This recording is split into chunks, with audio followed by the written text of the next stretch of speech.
Boa noite a todos, sejam bem-vindos. Vamos continuar hoje tratando sobre concurso de pessoas. Vou abordar os elementos que ficaram faltando na última aula. Bom, começando pela participação. As características da participação são as seguintes. O exercício de um papel secundário, certo? Na verdade, eu anotei 3 características aqui, mas elas são elementos conversíveis entre si, são praticamente sinônimos. São elementos que vão guiar a nossa percepção da ocorrência da participação no fato criminoso, que é o exercício pelo agente criminoso de um papel secundário, coadjuvante, né? E em caráter acessório, né? A participação seria justamente aquele papel que não é o principal na execução do delito, que é um tipo de ação lateral, né? que colabora ali de alguma maneira para a realização do crime, mas que não é o fator decisivo ali na produção do resultado, na realização da conduta típica. Justamente por essas palavras aqui a gente pode inferir isso, o papel secundário, coadjuvante, em caráter acessório, né? Assessoriedade, né? Bom, quanto às teorias sobre a participação, o Rogério Greco arrola aqui 4 teorias. Apenas uma delas é subscrita pelo nosso ordenamento jurídico, as outras eu vou tratar tão somente aqui a título de informação para vocês. Bom, a primeira teoria que ele aborda é a teoria da assessoriedade mínima, né? Nessa hipótese, estaria configurada a participação quando o autor realizasse uma conduta típica, né? Como nós vimos já em aulas anteriores, pelo o conceito analítico de crime tripartite, o crime seria um fato típico, ilícito e culpável, né? Pela teoria da assessoriedade mínima, a mera realização da conduta típica, quer dizer, o preenchimento ali do primeiro requisito do crime, quer dizer, do fato típico, já seria suficiente para caracterizar a participação e, por conseguinte, a punição do agente. A segunda teoria, que é a teoria subscrita pelo ordenamento jurídico brasileiro, é a teoria da assessoriedade limitada, né? Que determina que o autor do crime, para que se possa falar em participação, pela teoria da assessoriedade limitada, o autor do crime deve ter praticado uma realização, deve ter realizado uma conduta típica e ilícita, certo? Então, o partícipe, ele está concorrendo ali em caráter acessório, em caráter coadjuvante, exercendo um papel secundário dentro de um fato típico e ilícito praticado pelo autor, de fato, pelo autor dessa conduta típica e ilícita, né? E aqui como é que nós podemos visualizar a importância prática disso? Sendo uma conduta típica, um menor de idade, por exemplo, ele pratica uma conduta típica, ilícita, mas não culpável, uma vez que ele é inimputável. Nós vimos que os elementos da culpabilidade, um dos elementos da culpabilidade é justamente a imputabilidade, e os menores, em razão do critério puramente biológico, numa exceção ao critério biopsicológico adotado pelo Código Penal, os menores são considerados inimputáveis, né? Portanto, se o sujeito concorrer para um sujeito maior de idade capaz concorrer para um ato infracional praticado por um menor de idade, um ato infracional que é um ato análogo a um crime, né? que preenche ali os requisitos do fato típico e os requisitos da ilicitude, né? Nessa hipótese, ainda que o menor não pratique crime, quer dizer, pratique infracional e seja punido conforme o Estatuto da Criança e do Adolescente por esse ato infracional que ele praticou, o maior capaz vai responder por crime, né? Uma vez que ele teve participação em uma conduta típica e ilícita. A outra teoria é a teoria da acessoriedade máxima, né? Que determina que, para que se possa falar em participação, a participação há que ocorrer em um fato típico, o fato praticado pelo autor, né, e não pelo partícipe, deve ser típico, ilícito e culpável.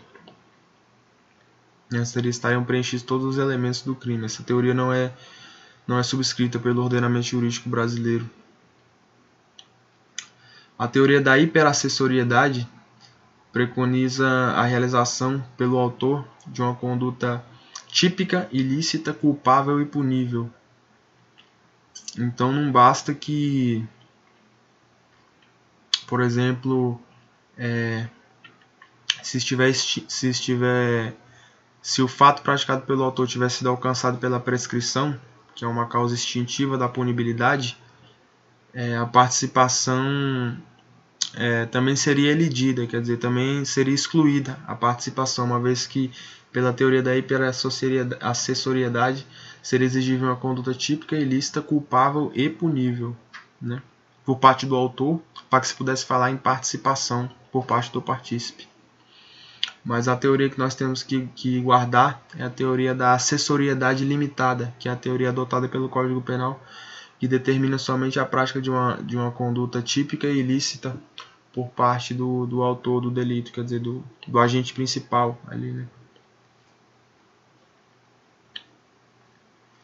Mas um fator comum a essas quatro teorias é a regra do artigo 31 do Código Penal, que a participação é impunível se o crime não chega pelo menos a ser tentado, né?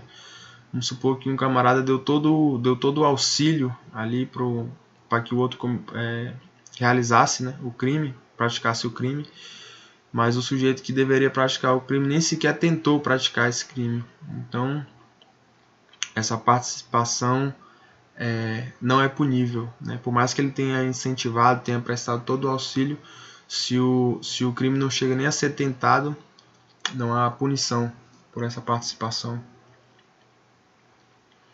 Bom, agora um elemento central aqui da participação são as espécies de participação, quer dizer, os meios pelos quais um sujeito pode participar do delito de um outro, né? Bom, a participação pode ser moral ou pode ser material.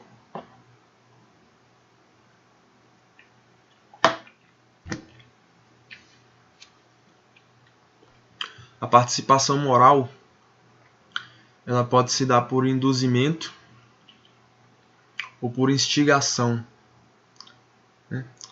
A doutrina faz uma distinção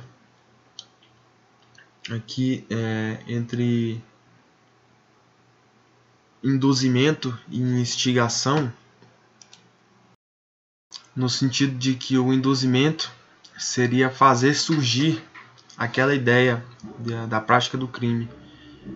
Quer dizer, surgir do nada, né? O sujeito não tinha inicialmente a pretensão de praticar o crime, nem havia concebido isso, nem pretendia, mas o sujeito ali faz surgir, né? Sopra ali no ouvido dele essa ideia. A instigação, por sua vez, seria uma forma de fortalecer a ideia já contida na mente do sujeito, né? O sujeito está meio em dúvida ali se vai fazer se vai praticar o crime ou não. Por exemplo, acontece um fato grave ali com um cidadão, ele fala: poxa, eu vou me vingar aqui desse cara aqui que me bateu ou que me fez algum mal. eu tenho essa vontade de me vingar dele, né? Eu ainda não sei como e não sei quando, mas eu vou me vingar. E no caso da instigação, você olha, se vinga mesmo, vai, mata esse cara aí, não deixa barato. Não deixa isso aí passar não e cobra mesmo isso aí, entendeu? Isso seria a instigação, fortalecimento de uma ideia que já existe, né, no sujeito. A instigação, ela deve ter um caráter determinado, né? Ela deve se direcionar a determinados fatos ou determinadas pessoas. Quer dizer, ela tem que ter um caráter, olha, vai e mata mesmo fulano de tal, né? Vai e pratica mesmo esse roubo, né? Determinado roubo específico, roubo à farmácia, a farmácia tal, vai e pratica esse roubo à farmácia X, né? A Drogazil. Porque se essa instigação for indeterminada, e aí então nós saímos da esfera aqui da participação no crime que o sujeito viria a cometer e entramos no âmbito de um tipo penal autônomo, que é justamente a incitação ao crime, né, que é uma incitação genérica à prática de crime. Salvo engano, até o vocalista do Planet Hemp, o Marcelo D2, ele já foi preso algumas vezes por incitação ao crime, né? Algumas letras de músicas dele estimulam as pessoas a cometer crimes, a usar drogas, coisa e tal. E ele já teve alguns problemas por isso. Bom, outras notas relevantes aqui no que toca à participação é a diferença entre a cumplicidade e o favorecimento real, né? O favorecimento real é um tipo penal autônomo que consiste em um sujeito tornar seguro o proveito do crime, né, de outra pessoa, né, depois do fato, né? Por exemplo, você tem um amigo, seu amigo pratica um furto ou pratica um roubo, e aí ele aparece na sua casa, ó, cara, acabei de praticar um roubo aqui, guarda essa carteira roubada aqui pra mim, guarda esse som de carro roubado aqui pra mim, que vai ficar mais seguro aqui, né? Isso aí seria o crime de favorecimento real, né? Não havia um liame anterior entre o sujeito que pratica o favorecimento real e o sujeito que praticou o crime antecedente, né? A coisa surgiu depois da prática do fato criminoso, é que foi surgir o favorecimento real, porque se antes eles já estivessem em conluio, né, por exemplo, olha, eu vou praticar determinado crime, vou praticar um furto aqui a veículo e eu furto a transeunte, e aí eu passo isso aqui para você guardar, para tornar seguro esse proveito desse crime aqui, para a polícia não ficar andando com isso aqui na rua. Eu vou roubar e eu já deixo aqui na sua casa e você guarda para mim. Nesse caso, como há esse liame, né, anterior ao crime, a participação, né? Se no caso a guarda dos objetos ali surgir depois da prática do fato criminoso, aí nós temos o favorecimento real. Então a diferença é o momento, né? Se esse nexo, essa ligação surgir antes do crime, cumplicidade, quer dizer, participação. Se for depois, é o favorecimento real.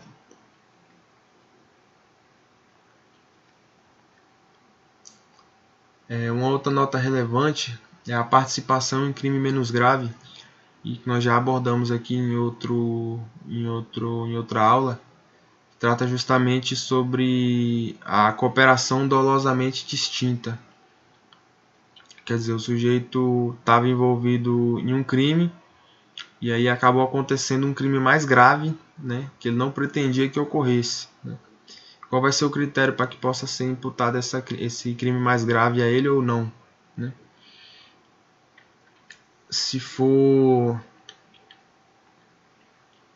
sujeito não tinha como saber, não tinha a mínima previsibilidade de que fosse ocorrer o crime mais grave, vai ser aplicada tão somente a pena do crime que ele praticou de fato, né?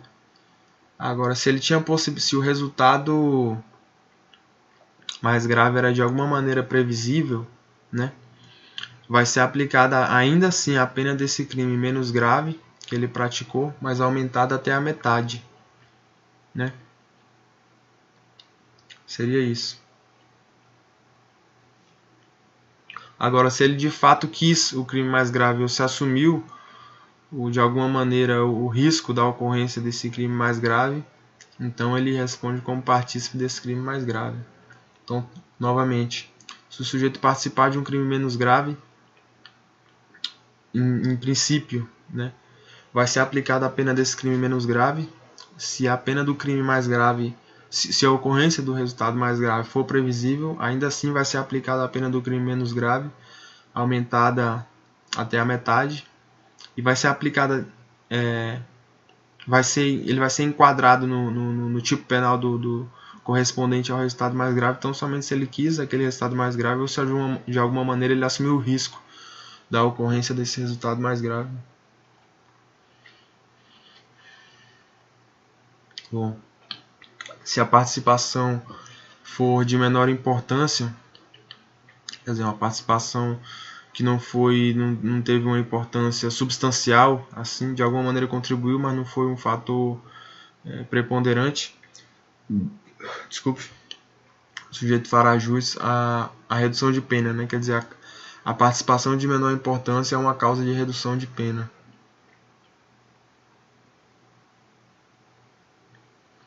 Bom, quanto à participação era isso.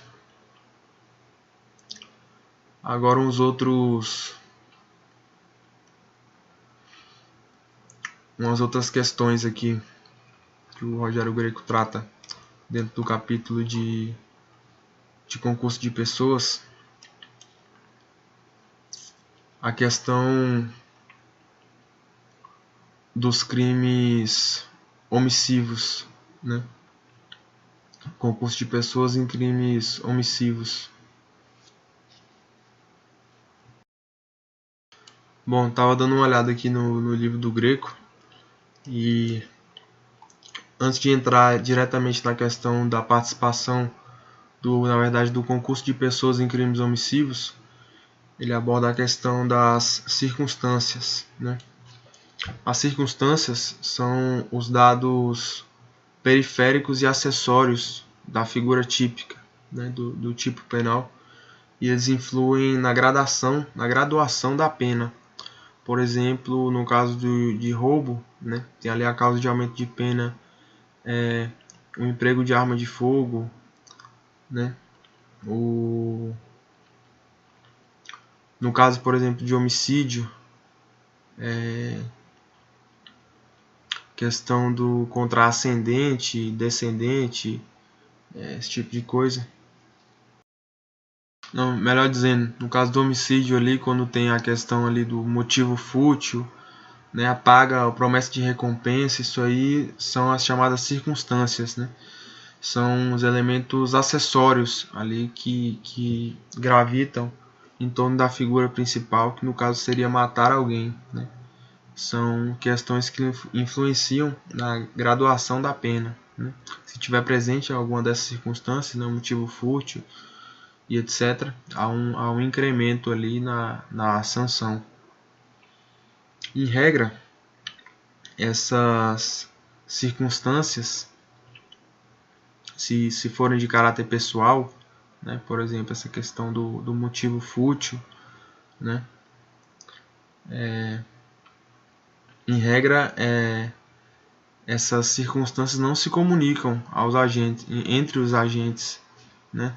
Por exemplo, se você está matando por um motivo, nós dois vamos matar um cidadão, né? Eu posso estar matando por um motivo em tese nobre e você pode estar ali por um motivo fútil, né? Esse motivo fútil não necessariamente vai se comunicar ao outro agente, né?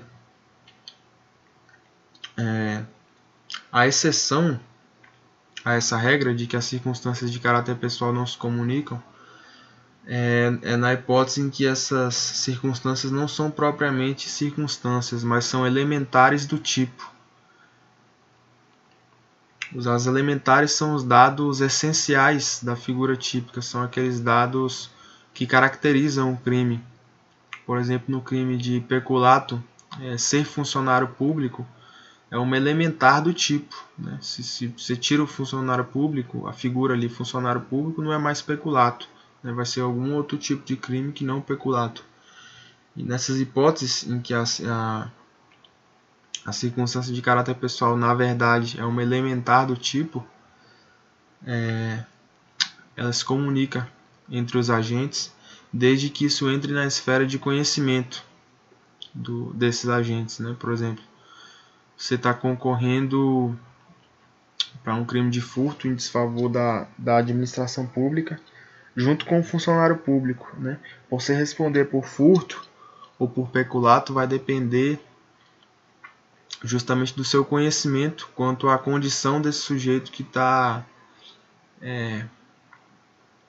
ali na empreitada criminosa junto com você. O fato dele ser funcionário público ou não, né?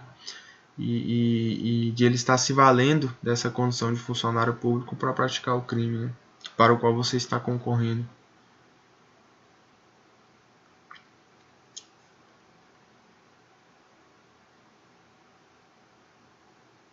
Exatamente. As circunstâncias, elas podem ser objetivas ou subjetivas, né?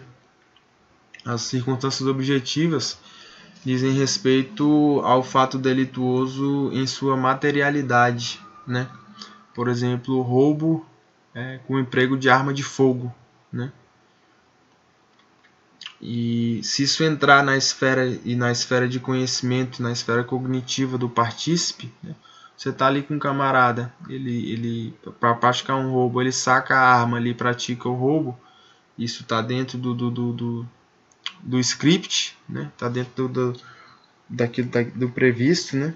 E você tomou conhecimento daquilo e anuiu, ainda que tacitamente aquilo, essa circunstância se comunica, né? Uma circunstância objetiva.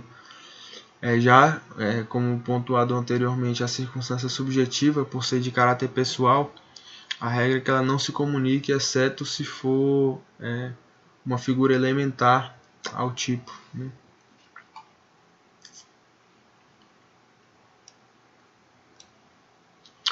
No caso dos crimes multitudinários, né? Os crimes multitudinários seriam os crimes de multidões, né? Por exemplo, os linchamentos, saques, arrastões, né? Esse tipo de crime que uma multidão se envolve ali naquela ação criminosa ali, ninguém sabe mais o que está fazendo e na verdade ninguém sabe quem está junto com quem, né? A multidão toma conta, né? E na hipótese desses crimes multitudinários, o liame entre os agentes deve ser provado caso a caso, né? Por exemplo, esses casos aí de tombamento, né, de caminhão na estrada, e aí o pessoal saqueia, né, a carga do caminhão. Não necessariamente um combinou com o outro ali, né? O pessoal foi passando, o cara viu a oportunidade ali de praticar o crime e praticou, né? Não necessariamente é um concurso de agentes aí, mas na maior parte das vezes um crime autônomo por parte de cada um. E se for para que se possa falar em crime único, vai ser necessário provar o liame entre os agentes caso a caso, né? Bom, quanto à punibilidade, né, nos casos, tanto no caso de autoria quanto no caso de participação, segundo a regra do Código Penal, quem concorrer para determinado delito responde na medida da sua culpabilidade, né? Quer dizer, o partícipe ali ele tem uma culpabilidade menor, né? Porque ele não é o ator principal da ação criminosa, ele é um mero coadjuvante, né? Exerce um papel acessório, né? Portanto, ele tem que ser, por um imperativo de justiça, de equidade, ele tem que ser apenado de forma mais branda do que o autor, né? Bom, agora sim, falando de concurso de pessoas em crime omissivo. Primeiramente, traçar uma subdivisão rápida aqui em crimes omissivos próprios e impróprios, né? Os crimes omissivos próprios são aqueles em que o próprio tipo penal ele descreve uma omissão, né? Por exemplo, omissão de socorro, né? O próprio tipo penal prevê uma conduta omissiva, né? E eles não exigem resultado naturalístico, né? São crimes formais por definição, né? Por exemplo, a omissão de socorro. Você se omitiu, não interessa se a pessoa veio a morrer ou não. O seu dever, você se omitiu no cumprimento de um dever. Isso por si só já caracteriza o crime, né? Os crimes omissivos impróprios, eles exigem um resultado material. Por exemplo, aquela mãe ou aquele responsável que deixa de alimentar a criança dolosamente no intuito de fazer com que ela morra, né, por desnutrição. Os casos em que o omitente devia e podia agir para evitar o resultado, né, em que ele era o garantidor da não ocorrência do resultado. Bom, definidos os crimes aqui, rapidamente os crimes próprios e impróprios, a doutrina majoritária entende que cada agente possui o seu dever de agir, né? Tem um caso ali, um acidente de trânsito, né? Duas pessoas dentro de um carro e atropelam ali uma pessoa, né, e tal. Cada um tem um dever de socorrer aquele cara ali que está precisando de ajuda, né, que está atropelado ali, que precisa de assistência médica, né? A omissão de cada um configura um crime autônomo, né? Essa é a doutrina majoritária. A doutrina minoritária entende a possibilidade dos dois concorrerem ali para de se tratar de uma omissão única, né? Não sei, é uma coisa que me parece que não faz muito sentido, né? Bom, a doutrina majoritária é a seguinte: cada pessoa possui o seu dever de agir, né? Você não agiu, você cometeu um crime. Se o outro não agiu, ele cometeu um outro crime, né, de responsabilidade dele. Quanto à participação, aí a coisa é um pouco diferente, né? O próprio Rogério Greco ele é um dos que subscreve a possibilidade de participação num crime omissivo, justamente na modalidade instigação, né? Por exemplo, você vê ali uma pessoa se afogando, né? E você é um bom nadador, né? Mas aí tem um cara do seu lado que não que tá ali para ver o mal e fala: não ajuda essa pessoa aí não, isso aí é problema dele, ele tá se afogando aí, se meteu a besta de nadar sem saber, deixa ele se afogar aí e morrer, entendeu? Seria uma espécie de uma possibilidade de participação em um crime omissivo, né?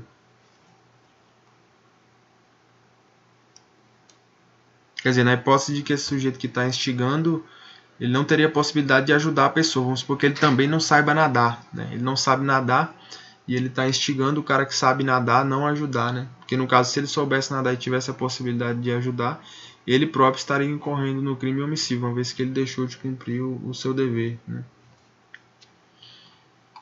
Bom, e o concurso de pessoas em crimes culposos é uma questão um pouco problemática também na doutrina, né? Tem divergências na doutrina, mas se admite, a doutrina majoritária admite a coautoria quando há um conjunto de vontades, né? Embora esse conjunto de vontades não esteja dirigido voluntariamente à prática do ilícito, né? Por exemplo, dois pedreiros pegando um saco de lixo pesado, um saco de cimento pesado, e jogando descuidadamente de cima de um prédio para supostamente cair num determinado local ou cair em cima de um depósito, alguma coisa, mas eles jogam ali com total imprudência e acabam botando força demais e o saco de cimento voa para a rua e cai uma pessoa e mata a pessoa, né? No caso, haveria aí os dois, cada um segurando na ponta do saco de cimento, né? Seria um concurso de vontades, os dois quiseram lançar o saco de cimento, mas não para praticar um ilícito, né? Não para matar alguém, mas simplesmente para jogar o saco de cimento lá embaixo. Mas em razão da conduta imprudente, né, de lançar um saco de cimento de cima de um prédio, eles respondem pelo crime na modalidade culposa em coautoria. A doutrina admite isso. E quanto à participação, a doutrina rechaça, né? Quer dizer, como é que você vai... É uma impossibilidade até lógica, né? Como é que você vai instigar alguém a praticar uma conduta lícita para produzir um resultado ilícito? A doutrina rechaça isso, mas o Rogério Greco é um dos que admite, né? E ele defende essa posição citando o seguinte exemplo, né? Vamos supor, a pessoa entra dentro de um táxi e fala: olha, cara, corre aí, corre o máximo que você puder, que eu tenho que chegar em tal compromisso em 5 minutos, né? Acelera esse carro aí o máximo que você puder. E aí o motorista começa a correr demais para empreender ali uma direção imprudente, né? E causa um acidente ali, mata alguém ou fere alguém. Nesse caso, a pessoa que ficou instigando ali, o passageiro, teria participado da conduta culposa, né, do taxista, do motorista, que gerou o resultado criminoso, né? Bom, seria isso, meus caros. Peço desculpas aí por me atrapalhei bastante nessa aula. Tô um pouco grog aqui, também o conteúdo aqui, as anotações não estavam bem feitas. Bom, peço desculpas por qualquer coisa. Obrigado pela atenção. Boa noite a todos.